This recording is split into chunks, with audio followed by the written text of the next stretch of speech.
اللہ الرحمن الرحیم۔ محترم تمگر حکمرانوں سے چھین لے۔ جب وہ شہر کے قریب پہنچے تو ظالم ستمگران حکمرانوں نے اس شخص سے کہا، آپ اپنے مقام و مرتبے سے استفادہ کریں کیونکہ آپ کے پاس اسم اعظم کا علم ہے، لہٰذا موسیٰ علیہ السلام اور بنی اسرائیل کے لیے بددعا کریں۔ اس شخص نے کہا، میں ان مومنین کے لیے کیسے بددعا کروں جن کے ہمراہ پیغمبر خدا اور فرشتے ہیں؟ میں ایسا کام ہرگز نہیں کروں گا۔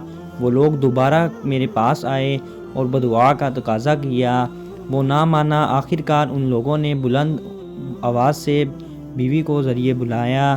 اس نے مکر و فریب کرتے ہوئے شوہر کو ایسے وسوسے میں ڈال دیا کہ ایک پہاڑ پر جا کر بنی اسرائیل کے لیے بددعا کرے۔ اپنے گدھے پر سوار ہو کر پہاڑ پر جانے کے لیے روانہ ہوا۔ اس کا گدھا تھوڑا سا چلنے کے بعد زمین پر بیٹھ گیا اور ایک قدم تک آگے نہ بڑھا۔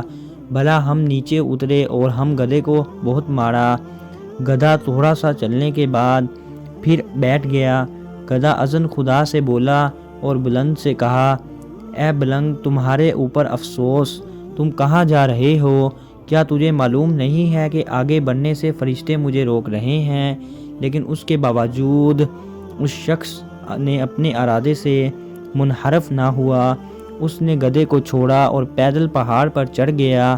وہاں پہنچ کر اس نے اسم اعظم زبان پر لانا چاہا تاکہ بنی اسرائیل کے لیے بددعا کرے، لیکن اسے اسم اعظم بھول گیا اور اسے اپنی ہی قوم کے لیے بددعا اور بنی اسرائیل کے لیے دعا کر دی۔ اس سے پوچھا، حکم دو، اگر لشکر موسیٰ علیہ السلام کا کوئی سپاہی تمہارے ساتھ عیاشی کرنا چاہے تو اپنے آپ کو اس کے حوالے کر دو۔ اگر لشکر موسیٰ علیہ السلام کا ایک شخص بھی زناکاری کا مرتکب ہو جاتا ہے تو ہم ان پر کامیاب ہو جائیں گے۔ ان لوگوں نے بلعم بن باورہ کے حکم پر عمل کیا۔ کچھ عورتیں بناؤ سنگھار کر کے خرید و فروخت کے بہانے بنی اسرائیل میں داخل ہوئیں۔ آخرکار ہوا یہ کہ قبیلہ شمول کے سردار زمری بن شلون نے ایک عورت کا ہاتھ پکڑا اور جناب موسیٰ علیہ السلام کے پاس لایا اور کہا، میرے خیال میں تم یہ کہو گے کہ یہ عورت میرے اوپر حرام ہے۔ خدا کی قسم، میں تیرے حکم کی اطاعت نہیں کروں گا۔ اس کے بعد اس عورت کو پکڑ کر اپنے خیمے میں لے گیا اور اس کے ساتھ زنا کا مرتکب ہوا۔ ادھر سے طاعون کی وبا نے بنی اسرائیل کو اپنی لپیٹ میں لے لیا اور سب کے سب موت کے خطرے سے دوچار ہو گئے۔ اس دوران میں حضرت موسیٰ علیہ السلام کے بھائی کا پوتا پنہاس بن عازار، جو لشکر موسیٰ علیہ السلام کے کمانڈروں میں سے تھا اور انتہائی دلیر اور مضبوط دل کا مالک تھا، سفر سے آیا اور مرض طاعون کی وجہ کے بارے میں اسے پتہ چلا تو زمری بن شلوم کے پاس گیا۔ جب اسے بے عفت عورت کے ساتھ دیکھا تو ان پر حملہ کر کے ان دونوں کو قتل کر دیا۔ ان کے قتل ہوتے ہی طاعون کا مرض بھی ختم ہو گیا۔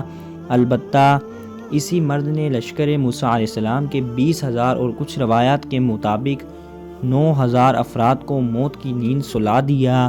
حضرت موسیٰ علیہ السلام نے اپنے باپ کی ایمانداری لشکر کو حضرت یوش بن نون کی کمان میں دوبارہ آمادہ کیا اور محاذ جنگ پر بھیجا، اور یہ لشکر ایک کے بعد ایک شہر کو فتح کرتا چلا گیا۔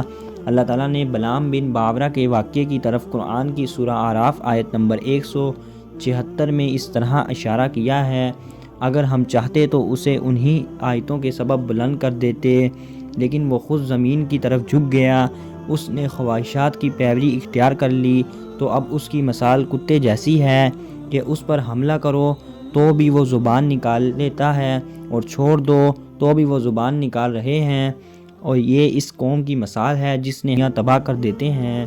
روایات میں ملتا ہے کہ چونکہ بلعم بن باورہ نے دنیا کے عارضی مال و متاع کے لالچ میں آ کر حضرت موسیٰ علیہ السلام کے خلاف بددعا کی تھی، اس لیے اس کا الٹا اثر یہ ہوا تھا کہ اس کی زبان کتے کی طرح منہ سے باہر نکل کر سینے پر لٹک گئی اور اس سے اسم اعظم لے لیا گیا تھا۔